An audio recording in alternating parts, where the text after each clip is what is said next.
안녕하세요. 오늘은 다니엘 골먼의 책 사회지능을 통해서요.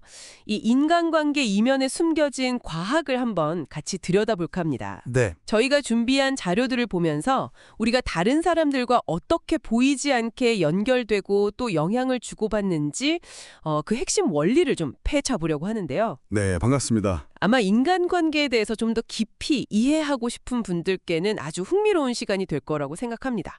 자, 바로 시작해 볼까요? 네, 좋습니다. 이 책은요, 우리가 왜 이렇게 타인과의 연결을 갈망하는지, 또 그 관계의 질이 우리 뇌나 몸, 심지어는 유전자 활동에까지 어떤 영향을 미치는지, 그걸 신경과학이랑 심리학적 근거를 들어서 아주 설득력 있게 보여주죠. 아, 단순히 뭐 처세술 이런 게 아니군요. 그렇죠. 그냥 잘 지내는 법, 이걸 넘어서 우리 존재 방식의 아주 근본적인 부분을 다루는 이야기라고 할 수 있습니다. 가장 먼저 제 눈에 딱 들어온 개념은요. 우리가 생물학적으로 서로 연결되도록 뭐랄까 아예 설계되었다는 점이었어요. 네, 맞아요. 골먼이 신경 발레라는 표현을 쓰던데요. 네네. 마치 대화하는 사람들 뇌가 실시간으로 서로 막 움직임을 맞추면서 춤을 추는 것 같다는 그런 의미죠. 네, 그렇죠. 그리고 또 거울 유런이라는 것 때문에 상대방 행동이나 감정을 나도 모르게 막 따라하게 되고요. 아, 거울 유런. 들어본 것 같아요. 네, 이런 무의식적인 동기화가 우리가 왜 어떤 사람이랑은 금방 통한다 이렇게 느끼고 또 어떤 사람하고는 괜히 좀 불편하고 그런 이유 중 하나를 설명해 주는 거죠. 그렇군요. 그냥 느낌인 줄 알았는데 이게 다 신경학적인 근거가 있는 거네요. 그렇습니다. 이게 단순한 비유가 아니고요. 실제적인 생리적 결과를 낳습니다. 예를 들어 긍정적인 관계는 면역 체계를 강화하고 스트레스를 좀 완화시켜주는 말 그대로 사회적 비타민 같은 역할을 하고요. 사회적 비타민이요. 재밌는 표현이네요. 네. 반대로 갈등이나 고립 같은 부정적인 관계는 건강을 해치는 독이 될 수도 있다는 겁니다. 독이라니 좀 무서운데요. 네. 심지어는 사회적 후속 유전학이라고 해서요. 우리의 사회적인 환경이 스트레스 반응 같은 거랑 관련된 유전자의 발현 방식에도 영향을 줄 수 있다는 그런 연구 결과까지 제시가 됩니다. 와, 유전자 발현 방식까지요. 관계라는 게 정말 우리 몸 깊숙이 영향을 주는군요. 네, 그렇습니다. 그리고 사회적 상황에 반응하는 뇌의 두 가지 경로, 저속도로랑 고속도로 이야기도 아주 흥미로웠어요. 네. low load, high load. 저속도로는 그 편도체를 통해서 엄청 빠르고 거의 본능적으로 상대방이 안전한지 위협적인지 이걸 감지하는 무의식적인 경로라고 하셨죠? 네, 맞아요. 아주 원시적인 생존 시스템 같은 거예요. 굉장히 빠르고 자동적이죠. 네. 반면에 이제 고속도로는 전전두피지를 중심으로 작동하면서 상황을 훨씬 더 신중하게 분석하고 과거 경험도 떠올리고 의식적으로 반응을 조절하는 훨씬 정교한 경로라고 할 수 있습니다. 아하. 중요한 건 우리가 이 두 경로를 계속 같이 사용하면서 사회적 세계를 살아간다는 거죠. 그럼 혹시 첫인상이나 딱 봤을 때 드는 직감 같은 건 주로 저속도로 영향이라고 볼 수 있을까요? 네, 그렇죠. 아주 즉각적인 판단이니까 저속도로의 영향이 크다고 볼 수 있고요. 반면에 좀 더 깊이 생각해서 관계를 맺고 유지하는 건 고속도로의 역할이 더 중요하겠죠. 그렇군요. 그럼 골먼이 말하는 사회지능은 크게 두 가지로 나뉘던데요. 사회적 인식, 그러니까 타인을 얼마나 잘 이해하는가, 그리고 사회적 기술, 얼마나 효과적으로 상호작용하는가, 이렇게요. 네, 맞습니다. 사회적 인식과 사회적 기술.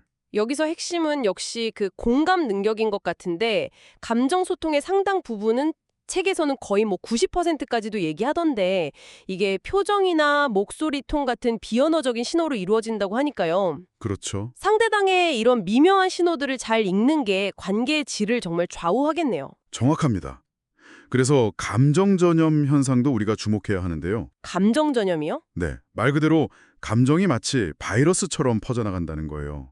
주변 사람이 기분이 좋으면 나도 괜히 기분이 좋아지고 또 반대로 누군가가 막 불안해하거나 스트레스를 받으면 나한테도 그게 전이 돼서 내 기분이나 심지어 건강 상태에도 영향을 미칠 수 있다는 거죠. 아, 정말 그런 것 같아요. 사무실 같은 데서도 분위기 메이커 한 명이 있으면 확 밝아지기도 하고 반대로 좀 부정적인 사람 옆에 있으면 나도 모르게 기운 빠지고 그러잖아요. 네, 바로 그게 감정 전염의 아주 실제적인 사례죠. 근데요, 이 사회지능이 높다고 해서 항상 좋은 쪽으로만 쓰이는 건 또 아니라는 점도 골먼이 지적하더라고요. 네. 그 부분도 중요하죠. 타인을 좀 교묘하게 조종하거나 자기 이익을 위해서 관계를 이용하는 그 어둠의 삼각형이라고 부르던데요. 나르시시즘, 마키아벨리즘, 사이코패시 이런 성향의 사람들은 오히려 사회적 기술을 악용할 수도 있다고요. 맞습니다. 이들은 타인의 감정을 읽는 능력은 뛰어날 수 있지만 정작 그 감정에 공감하거나 연민을 느끼는 능력은 부족한 경우가 많죠. 이게 사회지능의 어두른 단면을 보여주는 부분입니다. 그렇군요. 능력 자체는 있는데 그걸 어떻게 쓰느냐가 문제네요. 네. 반대로 타인의 마음 상태를 이해하는데 좀 근본적인 어려움을 겪는 마음맹, 마인드 블라인드네스 상태, 예를 들어 자폐 스펙트럼의 일부 같은 경우도 언급이 되는데요. 이건 사회적 상호작용 자체에 큰 장벽이 될 수 있죠.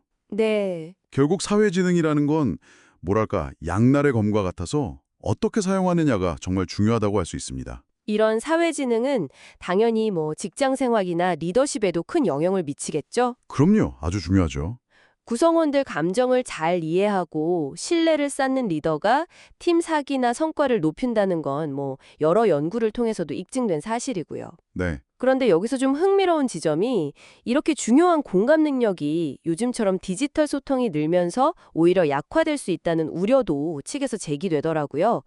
아무래도 뭐 표정이나 몸짓 같은 비언어적 단서가 많이 부족하니까요. 이 점을 어떻게 보세요? 아, 그거 정말 중요한 질문입니다. 기술이 발달하면서 편리해진 점도 많지만 그 이면에서 우리가 어떻게 진정한 인간적인 연결과 공감 능력을 계속 유지하고 발전시킬 수 있을지 이건 계속 고민해야 할 문제라고 생각해요. 네. 하지만 좀 희망적인 부분은 이 사회지능이라는 게 뭐 한 번 정해지면 변하지 않는 그런 고정된 특성이 아니라는 거예요.